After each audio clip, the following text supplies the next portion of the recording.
You are surrounded by noise, not just the physical noise of traffic or television, but the deafening psychic noise of opinions, expectations, social obligations, and the relentless unspoken pressure to connect.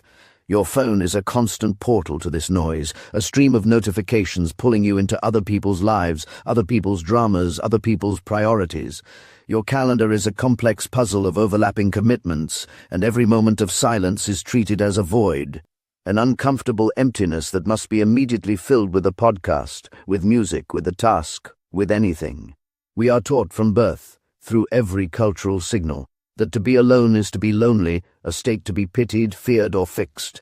We are told that fulfillment is found out there, in the crowd, in the group, in the shared experience, in the network.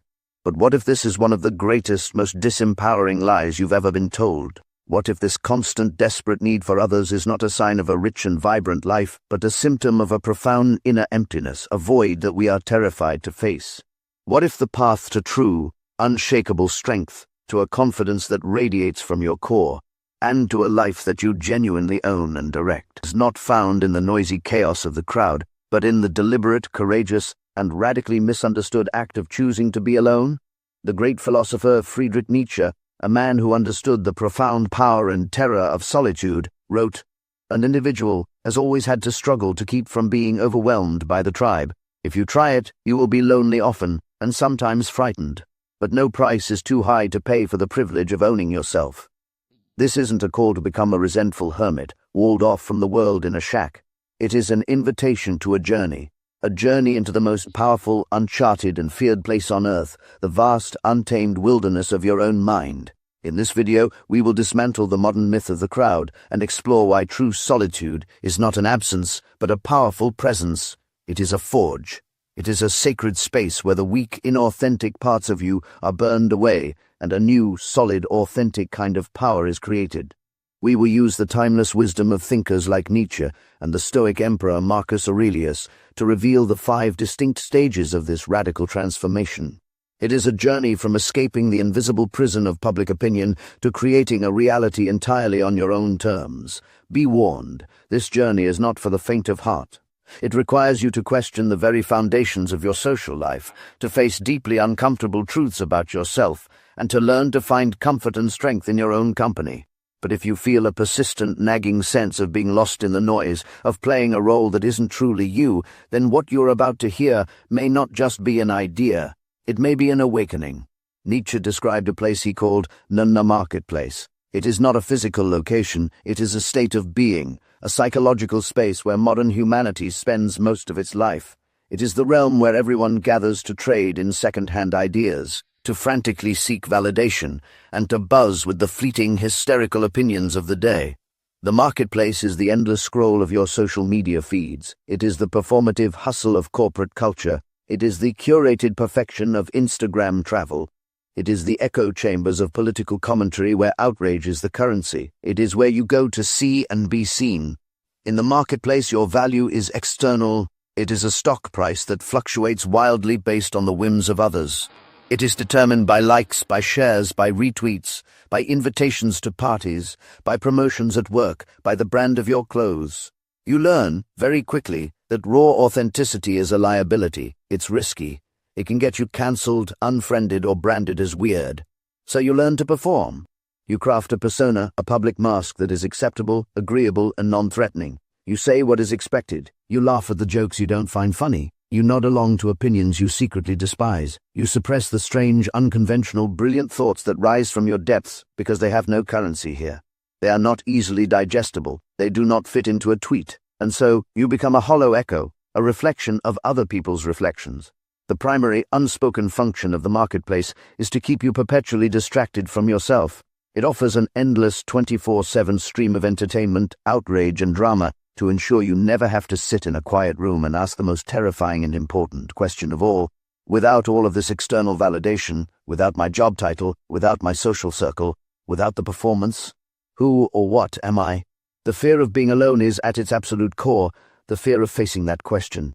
It is the terror that if you step away from the noise of the crowd, you will find an unnerving nothingness inside. It is the deep-seated fear that your identity is so deeply entangled with the approval and validation of others that you might simply dissolve into thin air. And so you stay. You keep scrolling, keep texting, keep talking, keep swiping, keep performing, anything to avoid the deafening silence of your own undeveloped, unexamined self. The first step on this path, the great escape, is therefore an act of rebellion. It is to recognize the marketplace for what it is, a cage with invisible bars, beautifully decorated with neon lights and endless distractions to look like a palace. It is to consciously, deliberately choose to withdraw, not out of anger or resentment, but out of a deep soul-level desire for authenticity. It means turning down the invitation, not because you're busy, but because you choose solitude. It means putting the phone in another room for hours at a time, not as a punishment, but as a liberation. It means going for a walk without headphones. It means sitting in silence and allowing the frantic noise of the crowd to finally, mercifully, fade. In that initial silence, you will feel the pull of the tribe like a physical force. It is a chemical addiction. You will feel anxious, bored, restless, and deeply lonely. This is the withdrawal. This is the addict's brain crying out for its fix of validation. But if you can withstand it, if you can sit in that discomfort, on the other side of that feeling lies the gateway to the second, most crucial stage, the confrontation. Once the external noise dies down, an internal noise begins. And it is often far louder, more chaotic and more terrifying. This is the noise of your own accumulated anxieties, your deep-seated insecurities, your buried regrets, your unfulfilled desires, your darkest impulses, and your most profound fears. The marketplace allowed you to perpetually run from them. Solitude, in its stark emptiness, forces you to turn around and face them. They are the only thing left in the room with you. This is the part of the journey that most people cannot or will not endure. The Roman Emperor Marcus Aurelius, arguably one of the most powerful and perpetually busy men in the world, wrote constantly in his private journal about the critical need to retreat, not to a country estate, not to a lavish holiday, but to what he called the inner citadel. He said, "Nowhere can man find a quieter or more untroubled retreat than in his own soul." He understood that true peace is not the absence of chaos in the world, but the establishment of order within the self. His power did not come from his throne. It came from his ability to retreat into this inner fortress at will. This retreat is not a peaceful vacation at first. It is a confrontation. It is an audit of the soul. In solitude there is no one to blame, no one to distract you, no one to perform for. It is just you and the raw, unfiltered, sometimes ugly truth of your own mind. You will see your own pettiness, your own envy, your own cowardice in stark relief. You will relive your mistakes, not as the curated, softened stories you tell your friends, but as they actually happened, in excruciating high definition. You will feel the sting of your failures, the shame of your compromises, the weight of your unspoken resentments. Here you meet your shadows. The shadow of the failed artist you could have been if you hadn't chosen the safe path. The shadow of the unlived life, full of risks you never took. The shadow of generational trauma, the fears and angers you inherited from your parents without ever realizing it. You see the people-pleaser in you, the part that would sell its soul for a crumb of approval. You see the inner critic, the vicious voice that tears you down. These are the ghosts that live inside you, and the marketplace kept them fed with distraction. Now they are starving, and they are demanding your attention. This process is the forge. The intense, uncomfortable heat of this radical self-awareness is what begins to burn away the impurities. The social conditioning, the inherited beliefs you never questioned, the fears that were never truly yours but were implanted in you by your family, your education, and the ever-present marketplace. In this space of profound stillness, you begin to differentiate between the loud, hysterical voice of the crowd and your own quiet, authentic inner voice, which has been whispering to you your entire life, unheard.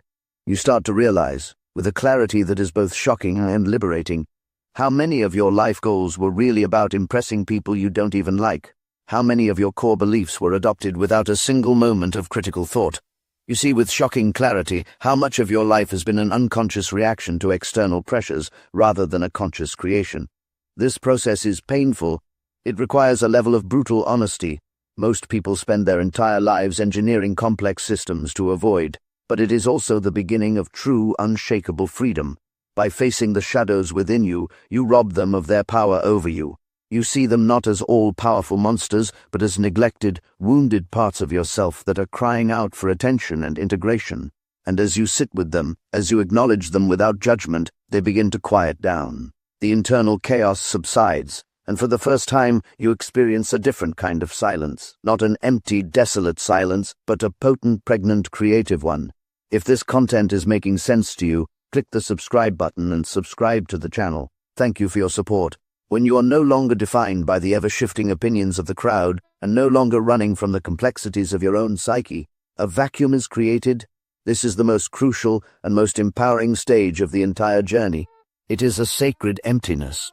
But nature abhors a vacuum, and you will either fill this inner space with your own consciously chosen values and principles, or you will inevitably be pulled back into the noise of the marketplace to be filled with its values instead. This is Nietzsche's great, terrifying and liberating project, the creation of your own law. When he famously declared that God is dead, he wasn't making a celebratory statement. He was making a dire diagnosis of the modern world. He meant that the external, universal sources of value, meaning and morality, religion, tradition, culture, had lost their absolute, unquestioned power. In their absence, humanity has two choices: fall into a passive nihilism and despair, a life of cynical drifting where nothing matters, or to embrace the active nihilism of the Creator, to become a source of value yourself, in a sense, to become your own God. This sounds arrogant, but it is the ultimate act of responsibility. It is the moment you stop asking the world, what should I do, what is right, what is meaningful, and you start asking yourself, what do I truly believe is good? What do I truly admire as noble? What does a life well lived look like according to me, not according to my parents, my culture, my religion, or my social media feed? According to me, the sovereign individual who has faced the void and is now ready to build. In the potent stillness of solitude, you begin to build your own philosophy. You become an architect of the soul. You must define your terms. What does courage mean to you? Is it the absence of fear or acting in spite of it? What does success mean? Is it a bank balance or is it a state of inner peace? What does love mean? Is it a codependent transaction or a generous overflowing of your own well-being? You must be the one to answer. This is where you write your own commandments. Commandment 1, I will not speak ill of myself. Commandment 2, I will seek truth, however uncomfortable. Commandment 3, I will treat my body as a loyal partner, not a slave. You define it, you write it on your own heart. This is the birth of the individual that Nietzsche called the Übermensch, or a Doberman. The Overman is not a tyrant who imposes his will on others, but a self-master who has imposed a deliberate, chosen will upon the chaos of his own impulses. He has overcome the temptation to be a follower and has given his life a form, a style, and a purpose that is authentically his own. He has become the poet of his own life. This is the deep, rewarding work of solitude. It's where you read the great minds of history, not to parrot them, but to converse with them. You think deeply. You write in a journal, not to record events, but to clarify your thoughts and give them form. You test your new values against the friction of reality. You build habits and routines, meditation, exercise, deep work, that align with your new law. You become the artist and your life itself becomes your masterpiece. The person who emerges from this process is fundamentally different from the one who entered it. They are no longer a leaf in the wind, blown about by the gusts of public opinion. They are a mountain, rooted, solid, and possessed of a quiet, unshakable gravity that others can feel. But we must be honest and tread carefully here. This path is not without its dark alleys and treacherous pitfalls. Solitude, if misused or misunderstood, can curdle and become a poison. There is a profound and often tragic difference between the chosen, creative solitude of the philosopher-artist and the resentful, bitter isolation of the outcast. The resentful isolate is someone who fled the marketplace not out of strength, but out of weakness, pain, and failure. They were hurt, rejected, or failed to compete successfully in the social game, and so they retreated into a bitter, self-imposed exile, building a fortress around their wounded ego. Their solitude is not filled with creation, but with contempt for the world they left behind. They watch humanity from the sidelines, nursing their wounds, meticulously cataloguing every flaw they see in others, fantasizing about a world that is punished for not recognizing their supposed greatness. They become the archetypal trétrol in their own life, casting stones from the darkness. Their loneliness becomes a perverse confirmation of their own perceived victimhood. This is not the empowering solitude of Marcus Aurelius or Nietzsche. This is the tragic solitude of a prisoner who grows to love their cell because it protects them from a world they both fear and despise. This shadow is subtle. It can disguise itself as intellectual superiority or spiritual purity. It whispers, "You are better than them. You don't need anyone." It turns a healthy detachment into a cold, arrogant disdain. True, empowering solitude is never about hating the world. It is about loving yourself enough to refuse to be defined by it. The intention is everything. You must constantly ask yourself, am I running away from something, or am I running towards something? Am I seeking silence to heal, to reflect and to build, or am I seeking it to hide and to fester in resentment? The danger is real and subtle. Without the necessary friction of other people, the mirror they provide, you can become lost in your own delusions, your own echo chamber of one. Your ego can grow unchecked, mistaking isolation for superiority. You can lose your empathy, your compassion, your connection to the shared, flawed, beautiful human experience. That is why the journey does not and cannot end in the cave on the mountaintop. The final and most important stage of this transformation is the return. Your support means a lot, so if you're resonating with this content, please consider subscribing to the channel. The individual who has been forged in the fires of solitude and has created their own law does not stay on the mountaintop forever. Like Nietzsche's Zarathustra, who spent 10 years in his cave before feeling an overwhelming need to share his wisdom, they must descend, they must return to the marketplace. But they return as a completely different being. They are in the world, but they are no longer of it. They walk among the crowd, but the noise no longer penetrates their inner citadel. They can participate in conversations, but they are not swayed by cheap rhetoric or emotional manipulation. They can appreciate praise, but they do not need it for sustenance. They can withstand criticism and even slander, but they are not broken by it, because they are no longer playing the same game as everyone else. Their center of gravity, their sense of self-worth, is located deep within themselves. It is non-negotiable. They are no longer seeking value, validation, or meaning from the outside world, because they have learned how to create it within. How does this person operate in practice? When faced with a manipulative boss, they do not crumble in fear or react with rage. They respond with calm, detached firmness, operating from their own principles, not from a need for approval. When a friend becomes an emotional vampire, they can show compassion without allowing themselves to be drained, setting boundaries not out of anger but out of self-respect. In a heated family argument, they do not get pulled into the old toxic dynamics. They can remain a point of stillness, speaking their truth without needing to win. This person is what one of the suggested videos called "But Society's Greatest Threat." Why? Because they are no longer controllable by conventional means. They cannot be shamed into conformity, because their sense of worth is not tied to the tribe's approval.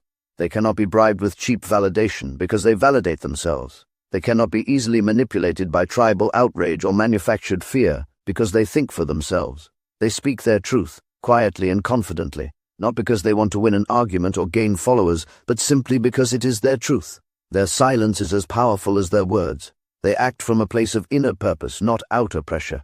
They can love more deeply and purely, because their love is not a desperate need to fill a void within themselves, but an overflowing of the abundance they have cultivated.